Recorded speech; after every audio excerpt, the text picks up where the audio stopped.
Good evening, everyone here. Welcome to our webinar titled Vision 2030, What It Means for Supply Chain. At the beginning, we will have a brief introduction about Bakkah and the Association for Supply Chain Management. Then we will introduce our panelists and start discussing the topics with them. At the end, we will open the discussion for those who want to ask. So please write down your question in the Q&A area. In brief, Bakkah is a holding company that was established over 10 years ago. It owns two subsidiaries, Bakkah Learning and Bakkah Consulting. Our courses are delivered in partnership with international and local bodies. Together with our clients, we have created great stories. We are very proud to show you a sample of our client. This is Bakkah in numbers, who we are and what we have done. We deliver our learning through different languages, methods, and product types. Our consulting company covers different specializations in strategy, governance, outsourcing, human resource, change management, and others. And we tailor our services to the clients in any sector and industry. So this is a brief about Bakkah. And about, regarding supply chain organization, the Association for Supply Chain Management, it is the Association for Supply Chain Management, which is a global leader in organization transformation, innovation, and leadership. They provide products, services, and partnerships to enable companies to further optimize their supply chains and secure their competitive advantages in three different views or different ways. The first one is learning and development. They have been a global standard in learning and professional development for over 60 years now. And in corporate transformation, by providing corporations with access to industry experts, frameworks, and global standards to help them transform their supply chains. The third one is making an impact, where the Association for Supply Chain Management is dedicated to helping businesses create ethical, efficient, and economical supply chains. So this is in brief about the Association for Supply Chain Management. I would like to welcome our panelists tonight. We have Ammar AlAboud, Supply Chain Consultant and Trainer. Welcome, Ammar. Thank you. Thanks so much. We have Douglas Kent, Executive Vice President for Strategy and Alliances in the Association for Supply Chain Management. Welcome, Douglas. Thank you very much. Glad to be here. So let's start with the topics and questions that we have for this webinar. The first question that we have, let me start with you, Douglas. So we have a topic or question that says, what innovation can we expect from the Association for Supply Chain Management? So the floor is yours, Douglas. Great, thank you. Well, I think the time is very good for innovating because the need is very strong. So one of the things in terms of the mission that you just described relative to making an impact is that what we're trying to do within the Association of Supply Chain Management is ensure that we're a home for life for supply chain professionals, which includes the entry-level worker all the way through the seasoned supply chain professional and the corporations which are trying to manage complex supply chains. So some of those innovations we have to look forward to for this year and this coming year is on the entry-level side, where workforce development is really important. We've introduced now, in addition to certifications, we've introduced certificate programs. So we've launched already this year a certificate program. It's about 20 hours of learning, self-study, or it could be through partners, also facilitated training, both at procurement and warehousing. And we're looking at introducing 2 additional certificate programs minimally for next year as well. So that's one thing. The second is, again, going back to making an impact, is our focus on sustainability. So we have introduced the very first of its kind, is a organizational, if you will, or enterprise-wide set of standards on sustainability, which hits that triple bottom line impact. the economic impact to, of course, a company's stakeholders. You gotta have good financial returns, but also ethical and ecological impacts as well. So this new innovation of enterprise certification capabilities for sustainability, I think, are crucial. And then perhaps the third thing from an innovative standpoint is actually working with our international partners, trying to understand the unique needs for training and education and ensure the ROI of working with ASCM is strong in the countries and the regions in which they operate. Thank you. So thank you, Douglas. The next question goes to you, Ammar. What is the role of supply chain in Vision 2030? So, Assalamu alaikum. Good evening, ladies and gentlemen. Thank you for giving me this opportunity. Thank you, Bakkah. Thank you, ASCM. I'm great to be with the supply chain community, which I think we need to add more and more of this sessions and to be close to each other. And thanks to God, the COVID-19 restrictions are getting eased. So more opportunity to meet people and face soon, inshallah. For answering these questions, let's go back to the original version of Vision 2030 back in 2016. At nutshell, it has identified the strength of Saudi Arabia being in a strategic location that connecting three continents, Asia, Africa, and Europe. It identified that Saudi Arabia wants to be a logistics hub. We want to increase our non-oil export to 50%. So we want to move heavily dependent in oil to be more adding more products. And definitely we couldn't do it if we didn't have the supply chain infrastructure. If we talk about logistics or supply chain, it has two main components to do with the Vision 2030 and our country fiscal sustainability. First and foremost, its contribution to GDP. Opposite to what most of the people think, that the contribution of the GDP is not that much. It is huge contributions, and by end of this year it will be more quantified. Second thing, we couldn't move forward with a lot of sectors if we didn't have a great logistics infrastructure and connectedness. Let's talk about sectors like energy, industry, and mining, for example. They are very interdependent and heavily dependent related to logistics. That's why one of the Vision 2030 program called NIDLIP, National Industrial Development Logistic Program. So at the nutshell, this program aims to see the dot point between the sectors, enable them, improve the local content. And you know, the local content is not anymore, it's an optional option. It is a must thing, especially after what happened about the COVID-19 pandemic. It shows the importance to have the local content, the capability of doing the logistics and industry inside. So this programs actually wants to improve the logistical infrastructure, to see the cross-functional among multiple bodies, including public and private sector partnerships, which we're going to talk much more in the future. Actually, I've seen that the Saudi government, presented by Crown Prince Mohammed bin Salman, has mentioned many times about something called LPI. So logistics performance indicator, it's as a great benchmarking tool, has been developed by a World Trade Bank.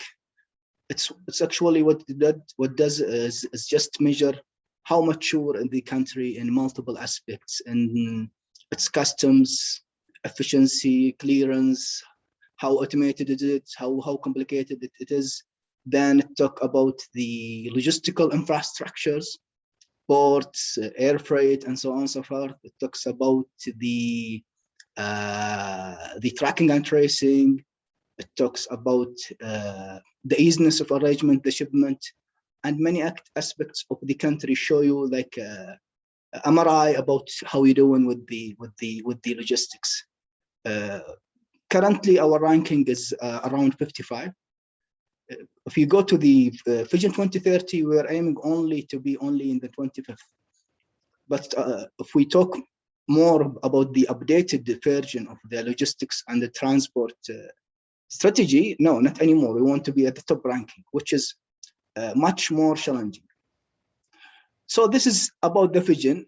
Let me just conclude this great discussion by giving you just an example. Something called IBLS, which is Integrated Logistics Banded Zone. This was not there in Saudi Arabia. Recently has been launched, the first and of its kind, very huge, in the King Khalid Airport, with a lot of incentives to the local and global investor.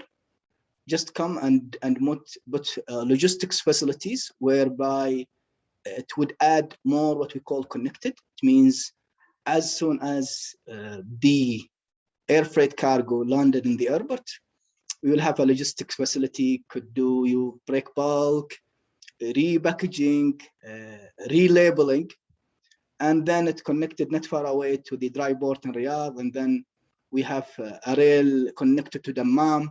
So the vision and the strategy aiming to see the connectedness and the completeness of the logistical infrastructure, where it is air freight, sea freight, land transport, and last mile logistics. Thank you, Mohammed. Thank you. So back to you, Douglas, with the third question. What are the APEX designations and what are the differences between them?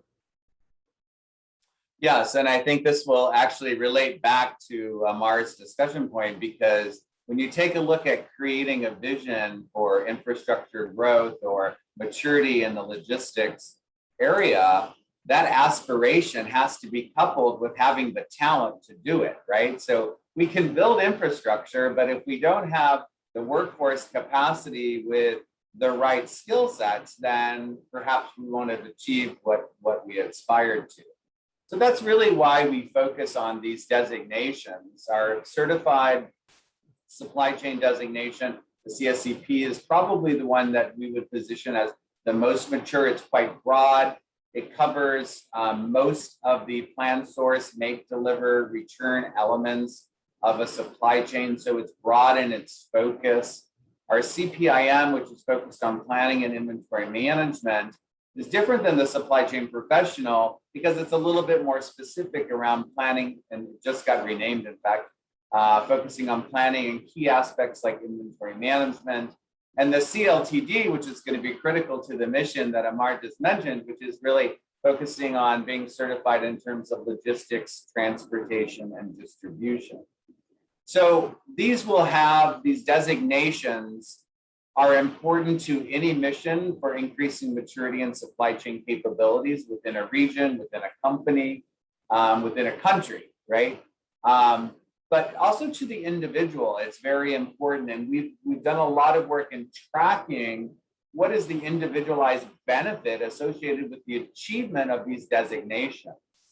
And in our most recent survey around salary and career, what we found is that even during the pandemic, so even during the situation of COVID, 95% of all the respondents to the survey kept their job, right? That's really important. In addition to that, we know that through the survey mechanism as well, is that if you achieve one of these designations, it's a proven fact that your salary is 27% higher than those who have not achieved the designation. Also a very interesting point as well.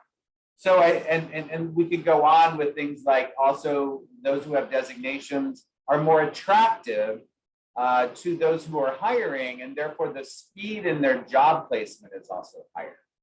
So the certifications or these APEX designations have different purposes depending upon their learning content. If you want to focus more on logistics, more on planning or inventory, or broaden your overall understanding through CSCP of the supply chain profession in general, Each one of those, could be an individualized focus for someone who wants to achieve the designation.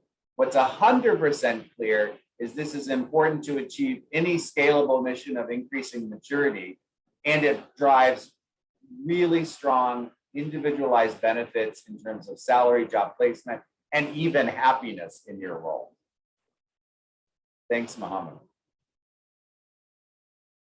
So thank you.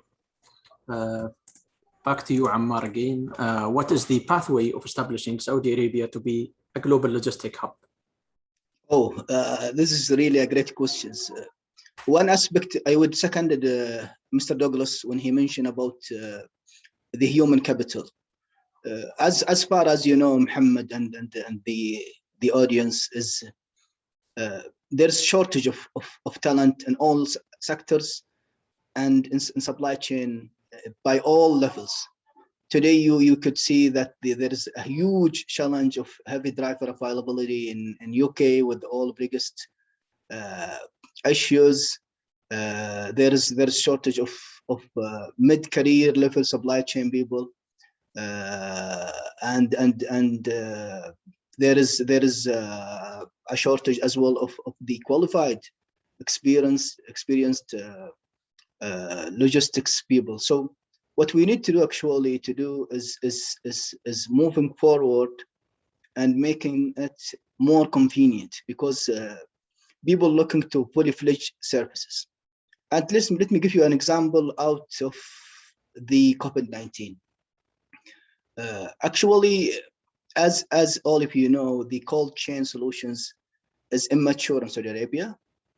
But thanks to BIF, Public Investment Fund, what they are trying to do, they are trying to get to fill the gap between what available in the market and what needed.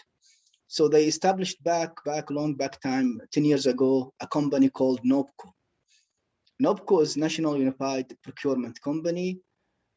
It's meant to be at its establishment to provide a unified procurement solutions for healthcare public entities. 80% represented by Ministry of Health, the others ministry like Ministry of Defense, Ministry of Educations, etc. So any public hospital, instead of each and every body of these people goes and do the own sourcing of procurement, let's do the purchase power game and do aggregations and do the procurement in their behalf. Recently, they added the other side of the supply chain. So they do sourcing, procurement, and then they provide the total logistics solutions. So NOPCO have their own regional warehouses, whereby they receive all the products, whether pharmaceuticals, whether it's medical equipment or laboratories, to the logistical hubs. They do all the packaging, labeling, and then distribute it to the hospitals and BHCs. We built the capability, most of it by Saudi youngs.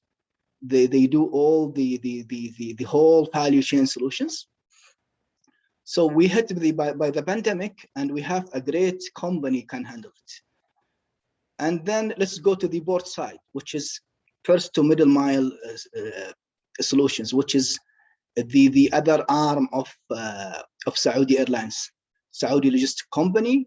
They used to do the classical ground services, handling only the luggage for the passengers, but then they add the cold solutions both in Dammam and Riyadh.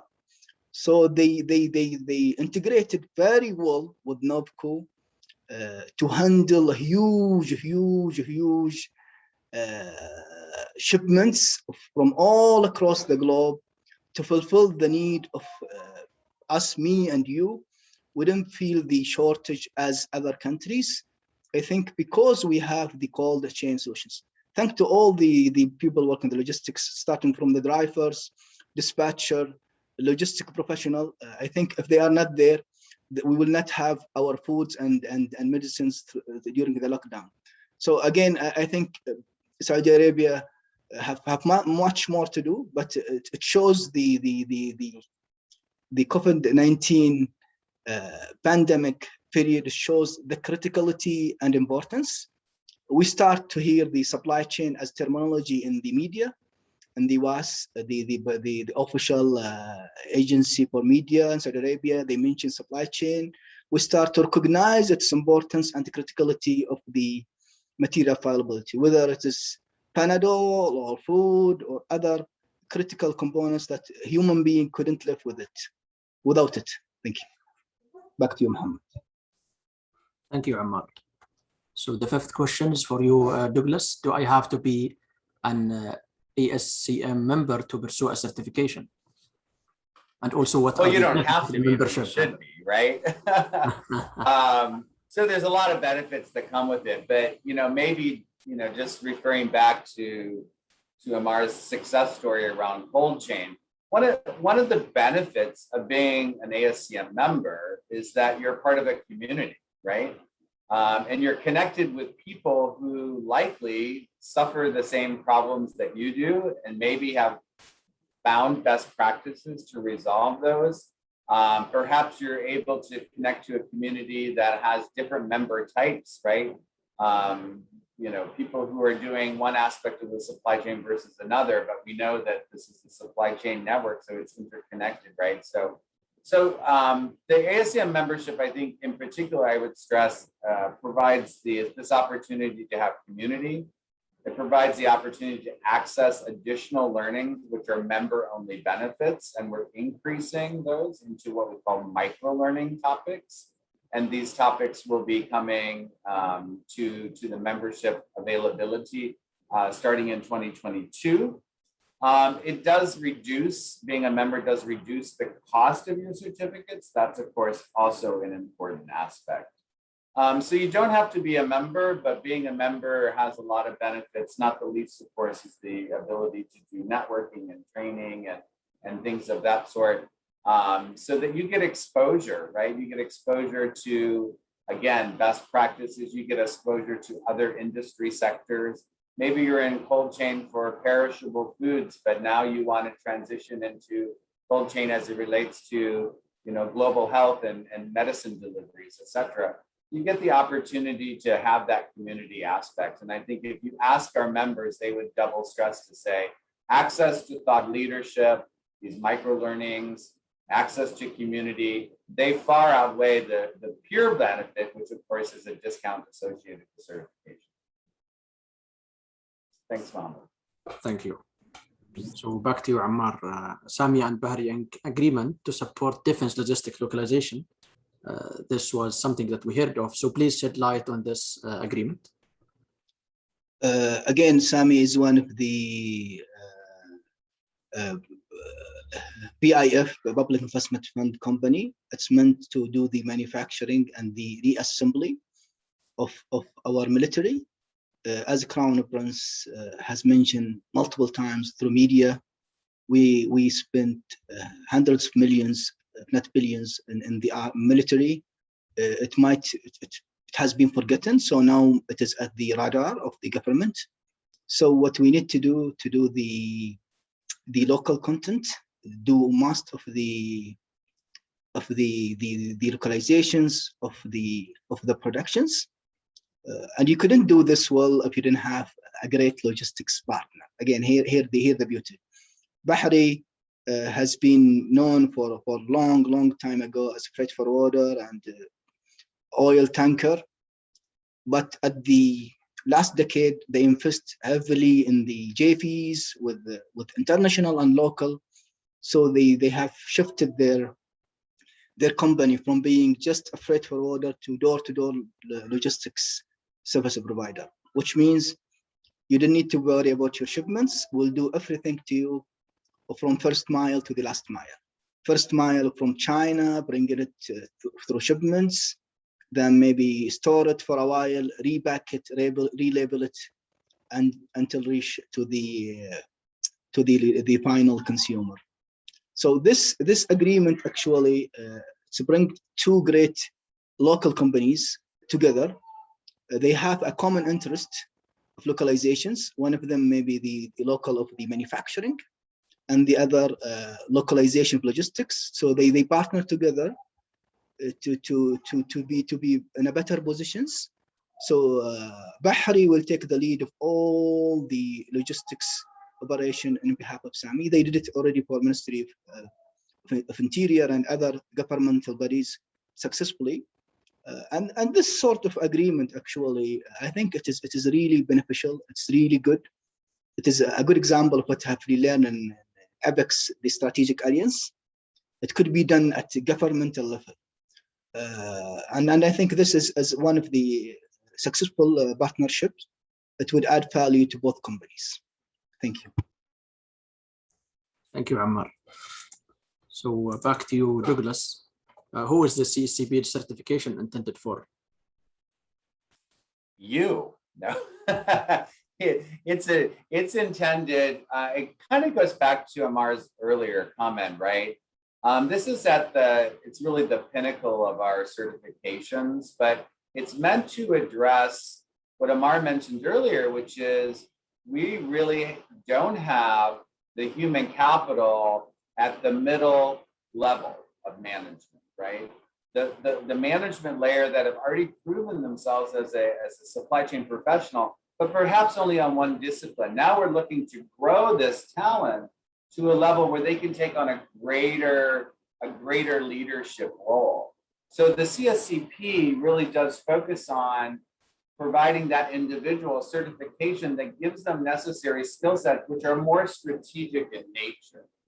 But the things that really make a difference, right? Things like, as we mentioned earlier, really, developing a supply chain strategy, doing that design, focused on being able to understand an entirety of a supply chain network. As Ammar mentioned, from a source point in China to the last mile of delivery, there's a lot of network nodes that play into the supply chain, and understanding how to build those for optimization to ensure the balance between cost savings and service in terms of delivery. So aspects like that, including things around the enabling technology that's used in supply chain, the digitization needs of the supply chain to really make those vital improvements. These are the types of strategic topics that are covered in CSCP. So it's most applicable for those who are interested in increasing their strategic knowledge of supply chain, trying to position themselves, or their company happen to position them to become a more strategic supply chain leader in the organization, and hopefully gain that necessary skill set that is required, again, for us to overall increase our maturity. It can't just be about, the efficiencies of the supply chain. It used to be, as we all know, when we thought about supply chain, it was really the ability to build efficiency and save costs, right? That was the primary objective. Now we know that supply chains actually compete against each other, and it's never been more evident than now that the ability to manage and control and design and strategically think about the supply chain is not just bottom line influencing, it's top line influencing, right? It's revenue building. So I think that the fact that we've been through some experiences of disruption, and that there is clear recognition that the heartbeat of the organization sits in the supply chain, and we need to invest in that talent to continue our growth. And our answer to that difficulty of growing that talent is really at the highest level is going to be the CSCP certificate. Thanks. Thank you, Douglas. So another question for you, Ammar, is what will be the role of Saudi Logistics Academy that we heard of? It was established a couple of months ago in developing the Saudi talents. As most officials has mentioned, we have really a great asset. It has not been utilized. We are a very young nation. This is a very competitive advantage. This is need to take in considerations in all the sectors, how we could utilize the this young talents to be part of the Saudi market, rather than the classical jobs of retailing or industry manufacturing. So the Saudi Logistics Academy has been established in cooperations between multiple governmental bodies, but now it's under the umbrella of Public Transportation Authority. So it would develop multiple programs.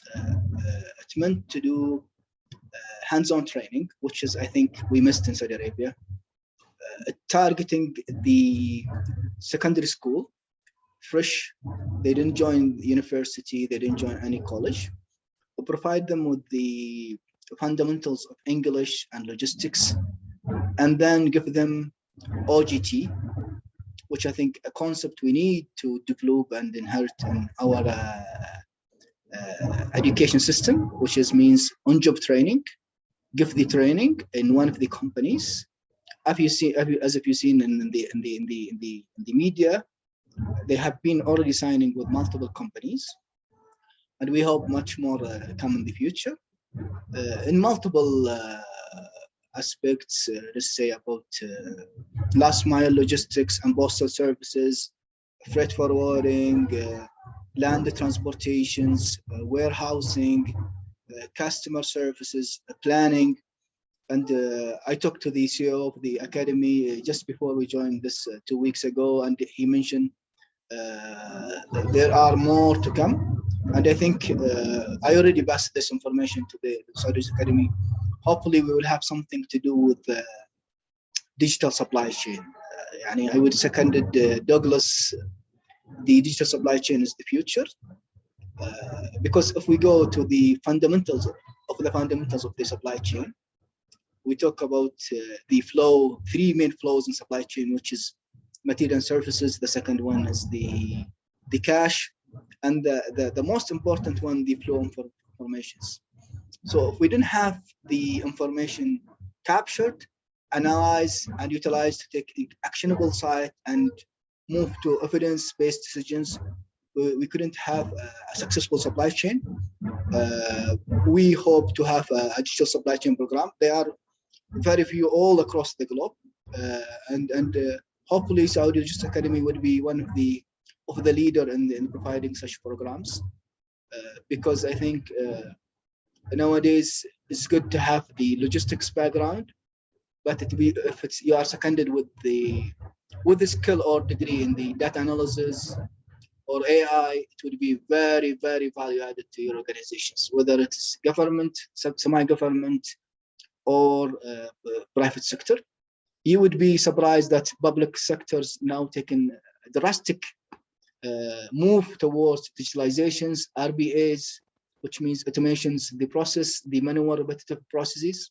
So such sort of skills, when it mixed with a sector-based set of knowledge like logistics, it will be very, very value added to the country, to the economy, and the company that hired this Saudi talent. Thank you.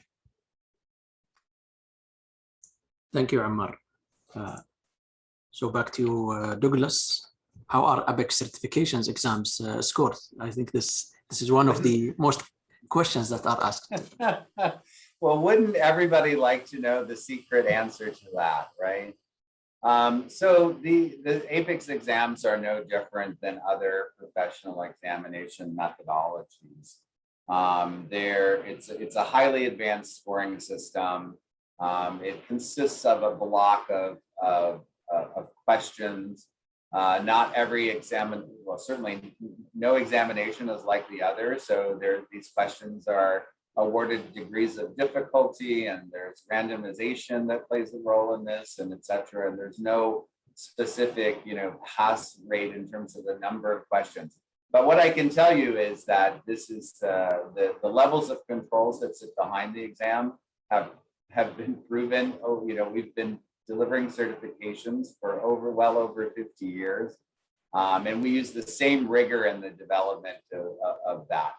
What I think is really telling about the exams, it's lesser about how they get scored, but the fact that we have a really decent pass rate. And I think that's a testament to your organizations who do training and the learning systems that we put behind these certifications, right? Because what's clear is the exam questions have to come from the learning systems, right? So the content that which you're getting scored upon in the exam is coming from the learning system or course content. So what you want to be sure of is that that content contains the examination. Really, the examination questions you're going to be successful in passing that because it's clear this is content and this is the question associated with the content. The second part of it is just the benefit of training organizations like Bakkah, because we all know that you can read a lot, you can do a lot of self-study, and I believe in asynchronous self-study vehicles for learning. But with training, it gets contextualized, right? We get to understand the concepts, we get to discuss them. You have a leadership of a trainer. You can be lucky and have Ammar as your trainer, right? And then what you get is you get a wealth of experience that contextualizes the content. So again, I would focus less on how things get scored, but know that there's a lot of rigor behind it. There's decades of mechanisms to ensure the accuracy of how that works in the background. But I think the goodness is with relatively high pass rates, it means the combination of the content creation in the learning system and the training being provided by experienced trainers and through advanced training organizations, this proves out to be successful. Thanks, Mama. Thank you, Douglas. So, Ammar, what is the strategy role for transport and logistics for enabling economic sectors towards sustainable development? Oh, this is really a big question. If you allow me, I would elaborate a little bit more than other questions. Let's get back from the changing of the name of the ministry. It used to be Ministry of Transport. Then we changed the name to Ministry of Transport and Logistics to give another emphasis. And the government would like to give the logistics its importance strategically, and it would be visible that the country is really moving toward being a logistics hub. So what they do actually, they talk, whatever we talk about it previously about Vision 2030, they give it more actionable. We have a logistics deputyship within ministry. Mr. Mash'abi is leading this. He is coming from private sector. He's a logistic bureau, so he has a lot to do, approving the legislations, giving more incentives to the public and private sectors. So if we talk about statistics, it aims for actually we will have 330 million travelers. We want to have 4.5 million of air freight. We'd like to have more than 40 million TO or containers. So this challenging number, plus that, we want to reach an LBI from 55 to be one of the top 10 ranking LBI. This is very ambitious, a lot of work to done. And as you know, the current model of the country, it's more towards the agile model and based upon what we call the triple P, public private sector participation. It means the government couldn't reach to this strategy and improve the logistical infrastructure, connectedness alone. So they need to have a long relationship, strategic one, and aims to do a lot of objectives. One of them is fiscal sustainability. We want to have a source of income that could be sustainable, useful, and maximize the impact of our spending. So This couldn't be done alone. So the government take a strategic decision to privatize do the privatizations of a couple of sectors, and I think logistics is one of them. Apparently, as you could see in the airports, seaports. I would give example about seaports in a minute, and a lot of let's say logistics village in Dammam Airport, King Fahd Airport, is mainly by local and international companies. As a good gesture, as you heard, FedEx has been entered the local market by its name, and they would do a huge investment as well. With that aspect, I would like to give two main examples of what I mentioned, because I don't want to go more about strategies. I want just to give a useful example that make it clear.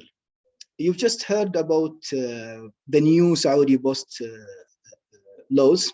I think there was not much attention in it, but it's really a very, very great milestone.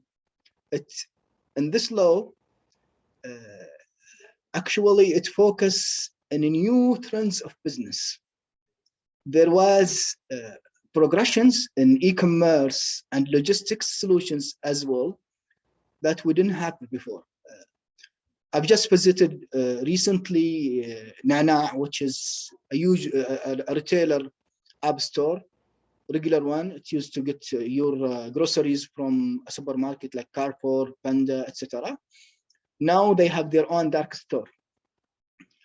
And I ask these questions: why you need dark store? Dark store is regular supermarket, like a corner supermarket or grocery stores, but it's meant only for e-commerce delivery. He said, we tried to do a partnership with the current supermarket or grocery stores or corner shop, but he mentioned one word. He said they have problem in their supply chain. They didn't have a product availability. So he said this dark store meant to be serving a client that need grocery immediately, like a mom cooking rice for their daughter and need it immediately, so they couldn't wait for 1 hour or 6 hours. They need it immediately and need to be close, so they take the proximity in considerations. Another application is called Hunger Station. They have their own quick market, same thing. So we didn't have this. The latest postal and logistical law was 1985, which is I was just get born, by the way. So there's a lot of changes happening. So we need the legislations to move as fast as these things.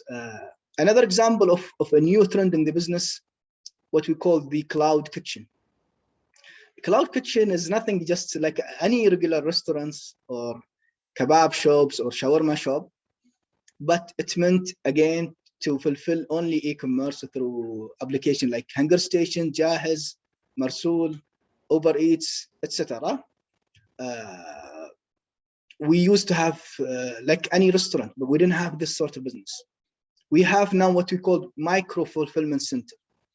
A micro fulfillment center is a small distribution center or small storage locations. It's very small. It's meant to be in crowded cities in downtown to serve e-commerce mainly customers and to be close to them. With this sort of a new model of business, we need legislation to deal with this change. We used to have a Saudi post to be the regulator, legislature, and operator. So the government say no. Saudi logistics, you need to do your role as only operator. And we have CIST, which is commissioning information commissions. They have to do the regulations, giving the permissions, licenses. So in this law, which will be effective, by the way, in 6 months, it gives the Saudi post their own roles and responsibilities. As we talk about Saudi post, it is another logistics arm. This is a good news. It is turned its business from regularly moving letters to be a very integrated logistics provider.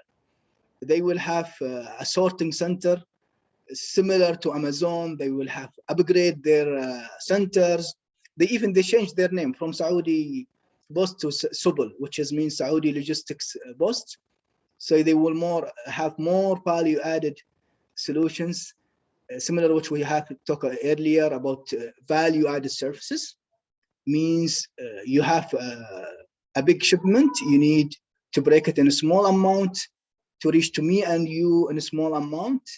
It needs fast, agile. It needs smaller trucks to reach to density areas. So this is the services that Saudi Post company want to do. On the other side, they have obligations. Their obligation, they need to operate in each and every regions, from far south to far north, from east to west, and so to do so, the government, they have like support, financial support to do so. But after a while, let's say, assumably by 2025, Saudi logistics company needs to operate like a DHL model or DHL model. Deutsche Post model, so they have to be independent. They have their own operating model. They need to be either listed in the market, but they have to have their P&L model. So this is one side of the story, and it is about last mile logistics. It is the trend. So many people talks about it. So we miss this piece. And we hope this new law, which is going to be published soon and effective in 6 months, deal with all the challenges and set the roles and responsibilities. Another example about our ports. Now, back to our PIF, Public Investment Fund, they have a company called Saudi Global Port Company, which is a port operator. They take in charge of Dammam ports. They did a great job. They run the port with an arrangement called POT. It is a public private sector participations, means build, own, transfer. They need to build infrastructure, own it, then transfer it back to the government. And they partner with a company. Let me just mention the name.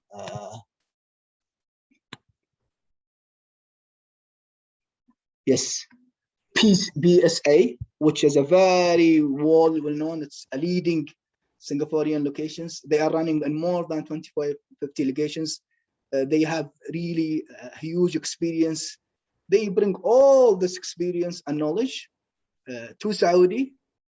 And I was honored actually to train multiple Saudi young male and female. They were very enthusiastic. They want to learn. They have hunger of informations.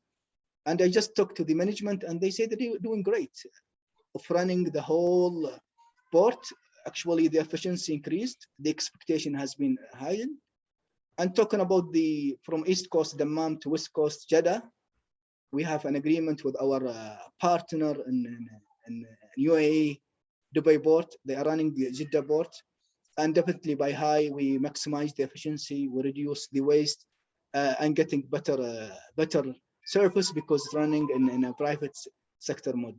There's a lot to say about it, but I would conclude with this. Back to you, Mohammed. Thank you, Ammar. So the last question that we have for you, Douglas, here is, what is the ASCM role in enhancing the supply chain sustainability? And in brief, please.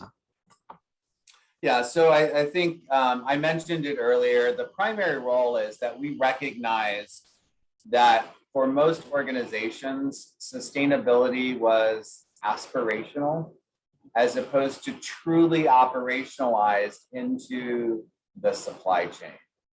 So what we wanted to do, and we launched a few years ago, the initiative, is to develop a set of standards that companies could hold themselves accountable to relative to sustainability across, as I mentioned earlier, that triple bottom line: economic, ecological, and also ethical. Those standards are open source. They're available to any member of this community, anybody watching today. can have access to those standards. You go on the ASCM.org website, and you can have access to the open set of standards. And what should you do with that? So test yourselves, test your organizations. Are you really achieving the necessary elements in operationalizing sustainability in your supply chain? Not that you have aspirations, not that you're hoping to, move into a fleet of electric vehicles or that you're going to reduce your carbon impact, et cetera. Those are aspirations. We have to see those operationalized into the business. So our enterprise certification for sustainability standards, they're open source. They're built on the best of the best, pulling from UN Global Compact, from ISO related standards, Malcolm Baldrige Award, Dow Jones Sustainability Index, et cetera. It's a collection of the best of what to do right to operationalize sustainability into your supply chain. And it's the only set of standards of its kind that is focused on sustainability for supply chain specifically. So we're hoping that by creating that intellectual property, allowing those to be accessible by anybody in the world, and encouraging this community to hold themselves to do that comparative against the set of standards, we're hoping we can meet some of the objectives that are aspirational and actually see them in reality. Thanks, Mohammed. Thank you. So the last question in this webinar is, what will be the role of supply chain and procurement society in building Saudi supply chain community? In brief, please, Ammar. Actually, let me give you back the story. I was one of founded member for this supply chain procurement society. It's back 2016. We met professionals, Saudis, from different levels, from 36 years experience to fresh grad. We were like doing a small conference, unofficially casual chatting, building the community and try to do the knowledge transfer. And then we start to make it more officialized in order to be sustainable. Because if we have just meet and chit chat, it wouldn't be sustainable. Even the chit chat, it has to be within an official body. So we formed this supply chain and procurement society as a non-profit organization. I would invite everybody to join it. It's with only small minimal fees. One of the main objective of it to do more of the events in Arabic, because the content in Arabic is not that much in supply chain. We have a monthly article in Arabic. It's written by one of the professionals in supply chain. There were more events about supply chain. They will have more publications, and we would have more impact about building the Saudi talents. Maybe we have just in our board of members around 150 years experience. We want to make sure this experience is passed away to all the generations. So we take a lot of initiatives.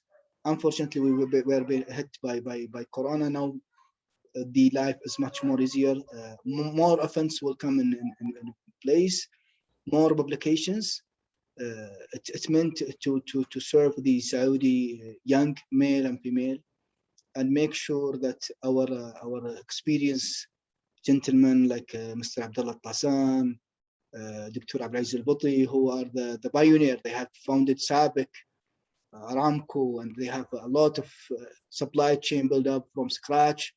They saw all the transition from paperwork to email and to ERP systems. So they have all the transformation happening. So we would like to share this knowledge, experience in different forms and means. One of them is articles, one of them video recording and publish it on YouTube channel, conferences, mentorship programs, adding more and creating more JDs, which is proper to Saudis, and they have the capability and ability. let me just give you an example about the jobs that we need to target. For example, I've met multiple Saudi females. They are doing great in the upstream of the supply chain because they know the model of ABEX: plan, source, make, deliver. So they are doing great job about the planning because they are micro details by their natures. So we might need to identify how we could make a good Saudi female planner, rather than just sending a lady in the middle of the warehouse or doing things that she wouldn't fit to her characteristics.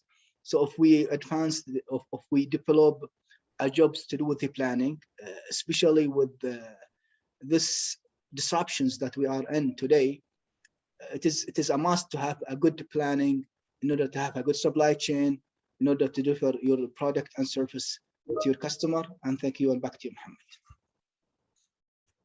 Thank you, Ammar. So this is the end of the official, let's say, Q&A that we have here, and we might have received a couple of Q&As we will discuss, but we have a special discount for those who attended this webinar, 25% discount on all ASCM courses, CSCP, CLTD, and CPM. So they can use this promo code Vision 2030 to have this discount. This is special for those who have attended. Moving to the Q&A that we have received here. So the first one was one asked, availability and analysis of information to drive decision making is key to the success of supply chain. Information must be accurate, must be accessible, promptly, must be of the right kind, and must be shared. Is there any effort to support the above? So Douglas, you want to comment on this? Well, thanks, Talal, for the question. I hope so. I think, in brief, and I know we're short on time, but there's a lot of emphasis to recognize that data is not information, right? So we can be data rich, but we can be information poor, right? Because information enables decision making. So of course, if the underlying data is inaccurate or is not accessible, or it's not the right kind of information, or it's not shared appropriately, then we're inhibited to take that data, turn it into information, and enable the decision process. All right. So thank you. Another question we have here is, do you think SLA guarantees we will have advantage over bachelor degree holders in the market, considering that SLA only offers associate diploma? So do you, Douglas, again, or Ammar?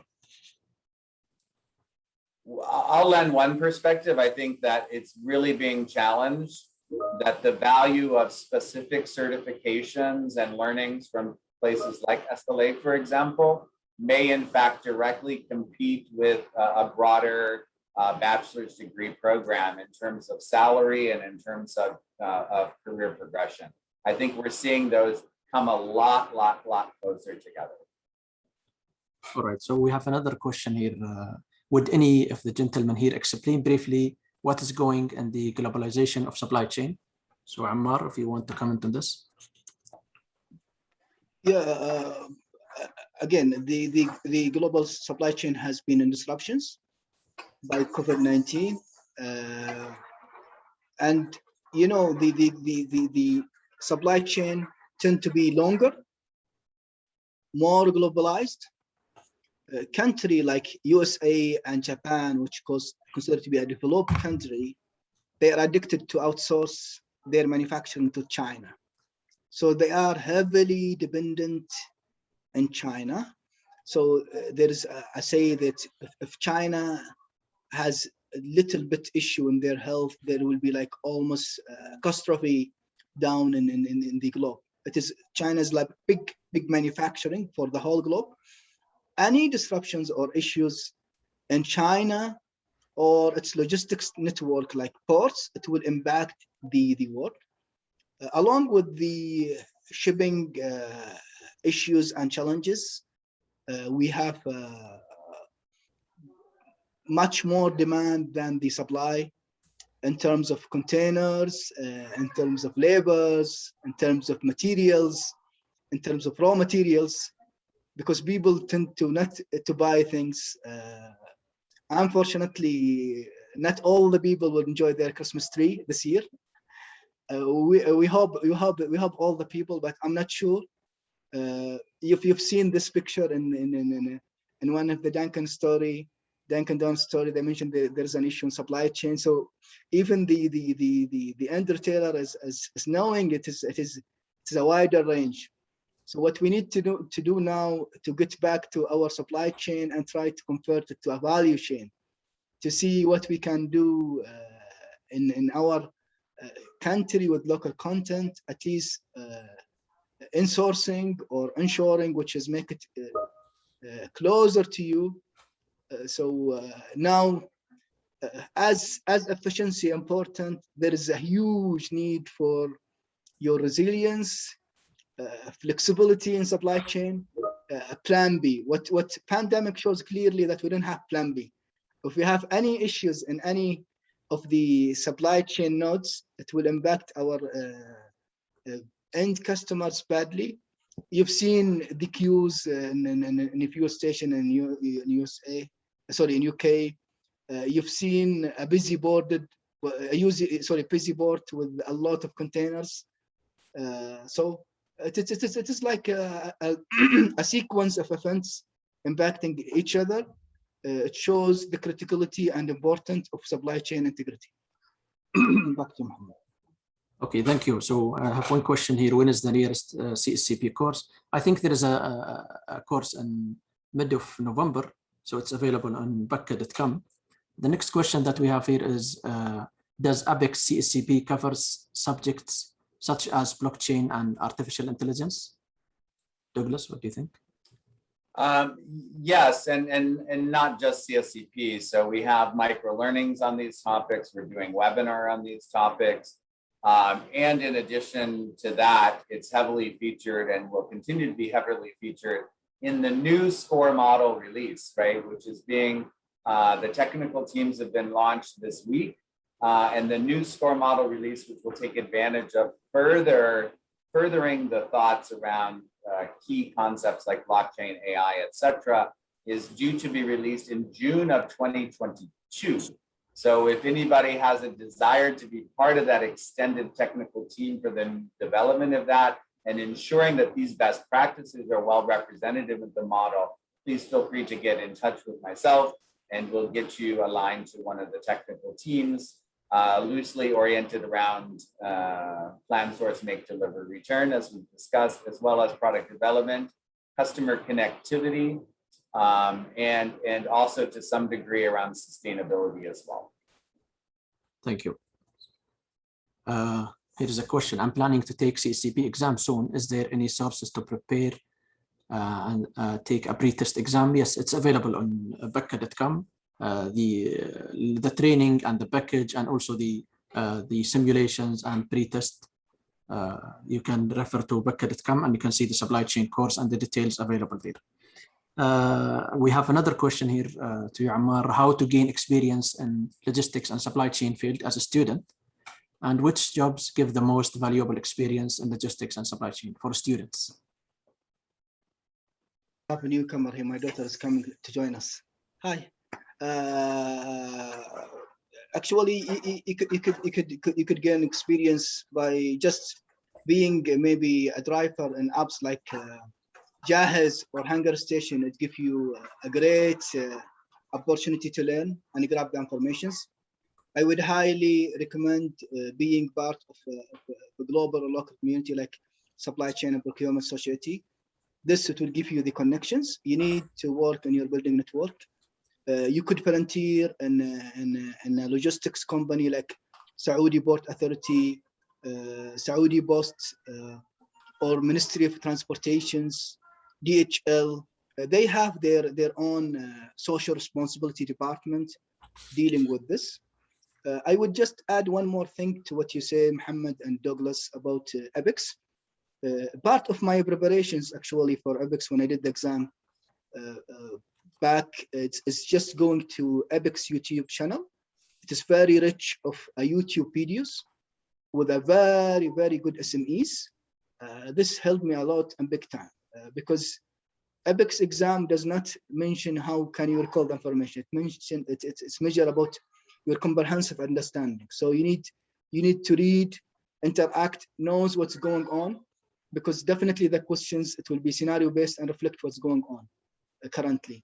By reading articles in ABEX website, watching the videos, it will really give you extra mile in preparation exam, rather just reading the material and going to the exam. So thank you, Ammar. There are other questions, but most of them we have covered, like the future of supply chain, Saudi market, and others. So I will conclude with this question for you, Douglas. Which certification should I start with to earn knowledge in supply chain? There's no right answer to that. My advice is follow where your passion is.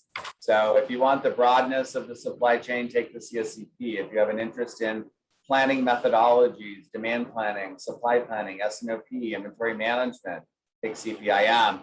If you're more focused on the physical aspects of logistics, transportation, and distribution, then go CLTD.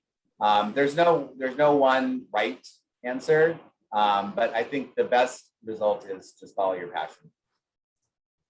All right, so is there anything you want to add, Douglas or Ammar?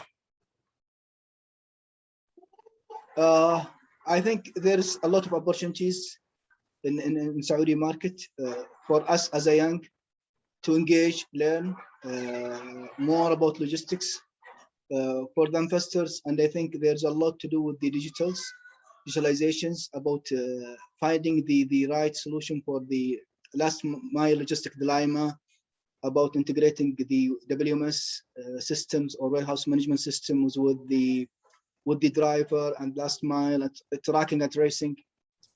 You know, we have a great project in our cold chain. It's called a track and trace project, تتبع الدواعي, which is mean for pharmaceutical products. It's a huge project meant to track and trace pharmaceutical of products coming to Saudi from point of origin to point of consumptions. They want to know and make sure that we have right pharmaceutical products. It has been treated well with the time and temperature sensitivity. So there's a trackability and traceability aspect. There's a lot to be done at public and private sector. Once again, I would like to thank each and everyone who joined this webinar, and I hope I give some thoughts and knowledge back to them. Thank you. Douglas, you want to conclude? No, just I think a big thank you for organizing the event and allowing us the opportunity to share some of our thoughts. Thank you to KSA overall for giving me my visa. I'll be visiting the region in a couple of weeks. So again, really just making sure that we're here to support you in every way possible. So thanks to all who joined. And thank you, Mohammed and team, for organizing. Welcome, Douglas, and welcome to Saudi Arabia. So thank you everyone for attending this webinar, and special thanks to our panelists, Ammar AlAboud and Douglas Kent. We hope that you have enjoyed this webinar and the discussion, and see you in future webinars. Thank you and goodbye.